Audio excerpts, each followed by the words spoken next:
Hey everybody, welcome back to the Turnout. I'm your host, Eloy. When you look at Buffy the Vampire Slayer from the outside, you would think that it's just like every other teen supernatural drama, and it's really not. There's so many deeper themes going on here, and the storytelling is impeccable. And what I decided to do was comb through my extensive knowledge here of Buffy the Vampire Slayer and compile a list of my top 10 Buffy the Vampire Slayer episodes, because again, I love talking about Buffy, and I want to talk about Buffy with you guys. If your favorite is not on this list, I apologize. It's definitely not saying that your favorite episode is terrible. But these are the ones that stood out the most to me. Before we get into that, don't forget to hit like, subscribe to the channel, and hit the bell notification so you always know when the Turnout releases a brand new video. And just a warning, spoilers ahead. And with that out of the way, let's do this. Number 10, Chosen. Chosen is both the season finale for season 7 and the series finale for Buffy the Vampire Slayer as a whole. It involves a strategic plot to finish off the first evil, and Willow is at the center of this amazing plan. She unleashes the power of the Slayer's scythe and makes it so that Buffy was no longer the only Slayer. But that's not it. All of the Slayers in training join Buffy and they enter the Hellmouth and start the war against the First and all of his vampires.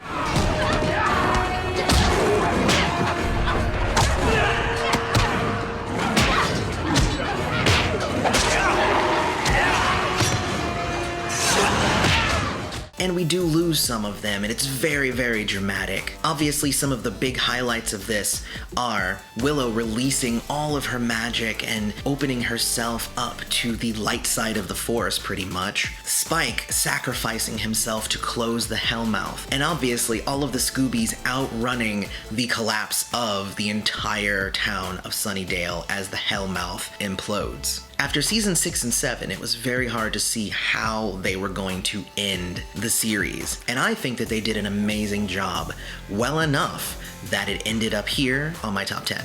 Phil. Yeah, Buffy. What are we gonna do now?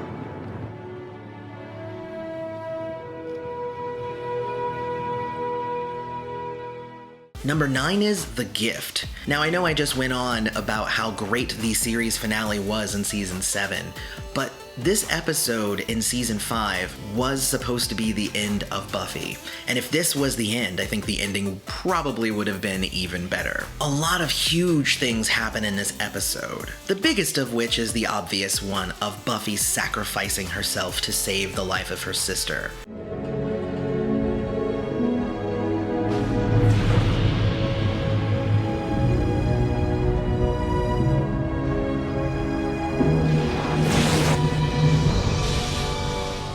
But there are a few other amazing things that add to the epicness of this episode. There's the fight at the top of the tower where you have no idea if anybody's going to be thrown off at any minute. There's Glory's final change into Ben, and the sacrifice that Giles makes to be the one to actually stop Glory by killing Ben.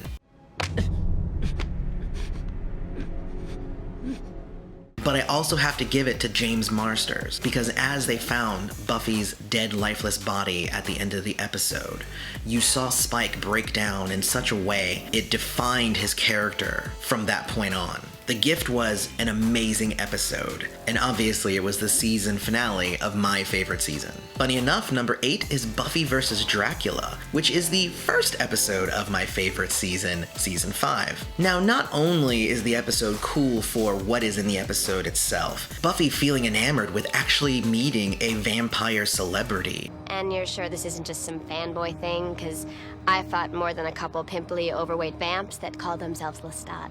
I loved that they got Rudolph Martin to play Dracula, because at that same time in the year 2000, he was already playing Dracula in a movie called Dark Prince, The True Story of Dracula. So I just thought that that little note of just perfection in terms of casting was great. I loved the interaction of Xander and Dracula. That was amazing. Come on, puffy shirt. Pucker on up, because you can kiss your pale ass good. Yes, master.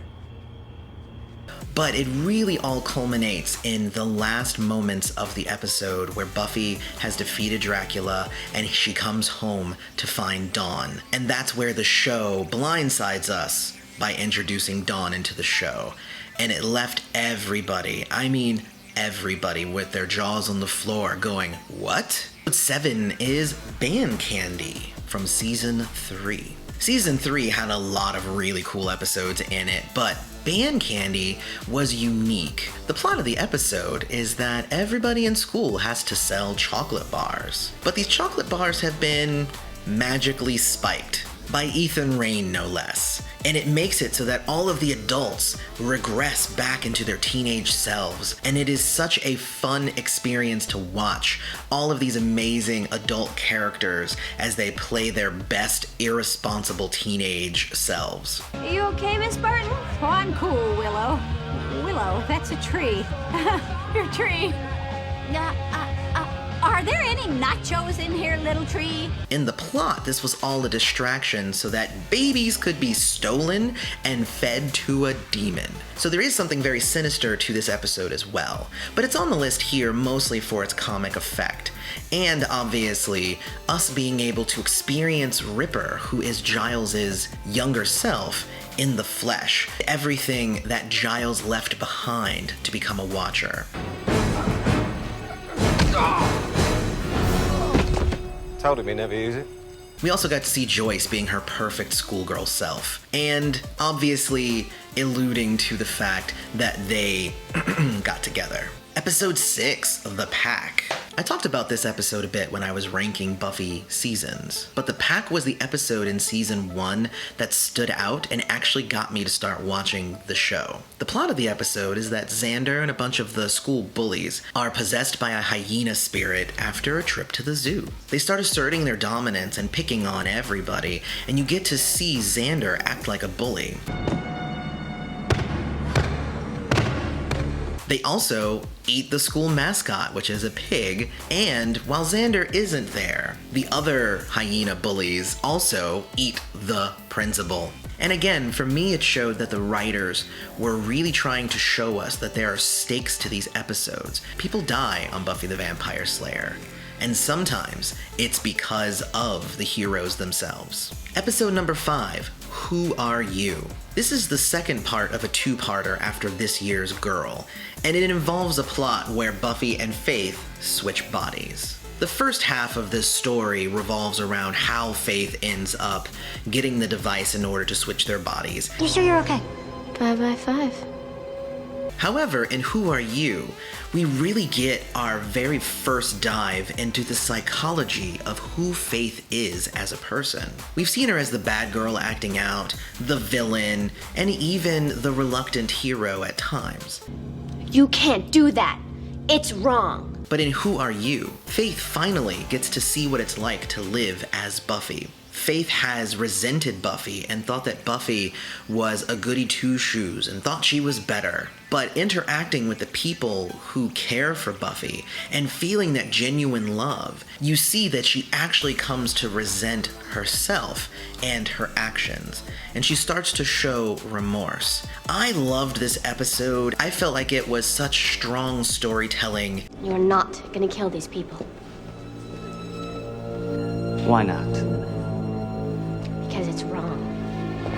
And obviously it resolves on Angel, where Angel convinces Faith to turn herself into the police and she goes to prison. I just love Who Are You so much. If you haven't watched it in a while, you need to go back and watch it. Episode 4, Hush. This seemed to be an obvious one on the list. It's from season 4, and it's the episode where the Gentlemen, one of the creepiest, scariest enemies that Buffy has ever fought, come into town and steal everyone's voices. From a storytelling standpoint, it's an interesting way to show that people were holding in secrets. Everybody in the show had a secret of some sort, and nobody wanted to talk. So, of course, they end up fighting an enemy who allowed them to not be able to talk. Those secrets put them in peril because they could not reveal them. I thought it was a cool way to explore that aspect of the storyline and the overarching plot. But also removing dialogue allowed for a lot of physical comedy and misinterpretations of what people were trying to say. Also, again, the Gentlemen were creepy as hell and really became an iconic villain for Buffy in this episode. Episode 3, The Zeppo. The Zeppo is from season 3, and interestingly enough, it's another episode of personal self-exploration, where Xander feels like he's out of place in his group, where Giles is a Watcher, Buffy is a Slayer, and Willow knows a bunch about magic at this point. She's not technically a full witch, but she knows a lot about magic. And he feels useless, especially when another apocalypse is coming and they say, hey Xander, we don't really need your help on this, you can just go and be safe, go find some place to be. But he ends up going on his own extra adventure that doesn't involve any of his friends. He stops the school that they were fighting against the next apocalypse. He ended up saving the school from exploding with them inside of it, meaning he saved them and that allowed them to save the world. Should have learned by now. If you're gonna play with fire, you gotta expect sooner or later. I wasn't finished! I just thought that it was just an amazing episode, again, of storytelling. He explored what it meant to be Xander in the group, and in the end, he was okay with his place. It also allowed us to see a little bit more of an evil faith and introduce some more undead characters, which was really fun. Xander, boy, you're lucky you weren't at school last night.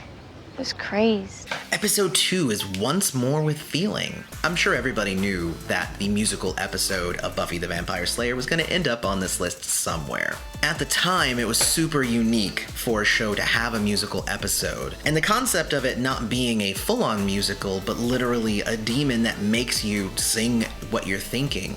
This is similar to Hush in a way. All the characters were keeping secrets. All those secrets you've been concealing, say you're happy now, once more with feeling. But now, they had no choice but to belt them out and sing them, which was really great. She clings, she's needy, she's also really greedy. The character of Sweets was amazing. I loved that he was there in classic demon fashion to find himself a queen and whatnot. It was also the episode where the revelation that Buffy had been in heaven when she was yanked out was revealed. And I have to say, Allison Hannigan's crying face made me cry as well. It is literally one of those episodes that strikes every nerve. It's funny, there's some action in it. It also makes you cry, and the songs are great. It's next to the most amazing episode. And my number one Buffy episode is The Body. And honestly, I don't even know what words I can say to let you know how amazing The Body is. In season 5, Joyce, who is Buffy's mom, was dealing with some medical issues. And The Body is the episode where she returns home to find her mom dead. Mommy? And Joss Whedon wrote this episode using the death of his own mother as inspiration. Some really amazing choices made in this episode. There was different lighting, different camera techniques. There were long lingering shots on the characters as you could see them feeling the fear, the remorse, the anger, all of these things all at the same time. The choice also to not have music in the episode was a big one. In an interview, Joss Whedon said that he removed the music because music is there to comfort, and he did not want anybody to feel comfortable while watching this episode. It is one of the saddest episodes, and what The Body does is put you in the shoes of somebody experiencing the death of a loved one firsthand. When I watch it, my anxiety skyrockets, and I feel physically uncomfortable. But that's what good TV should do. It should get a reaction. And that is my top 10 list of Buffy episodes. Hopefully you guys enjoyed that. I want to know what your favorite Buffy episodes are down in the comments. Also, don't forget to hit like, subscribe to the channel, and hit the bell notification so you always know when the Turnout puts out a new video. But anyway, I'm your host, Eloy. This has been the Turnout, and thanks for showing up. And you know, the interesting thing about this list is that when I made it, I took a lot of time and I examined each episode, and I really wanted to have a strong reason why I picked each of these episodes. But guess what? I realized in the end that none of the season 2 episodes ended up on this list, and I was like, well, should I switch something out just so I can have some sort of balance? And I was like, you know what? No, because really in the end, I loved season 2 of Buffy. and I think it was a super strong season as a whole. But the individual episodes just don't stand out as much to me. Whereas seasons like season 4, which was really low in my ranking of the 7 seasons, had stronger individual episodes, even if as a whole the season was weak. So I just thought that was an interesting note I wanted to point out. I don't know if you noticed that I didn't have any season 2 episodes on the list, but it was a big thing that stood out to me, and it's interesting when you're making a top 10 list for YouTube and stuff, that you're just like, you have to be careful because you don't want to piss off anybody, but also you want to stick true to like, what do you really think are the best episodes? See you guys next time.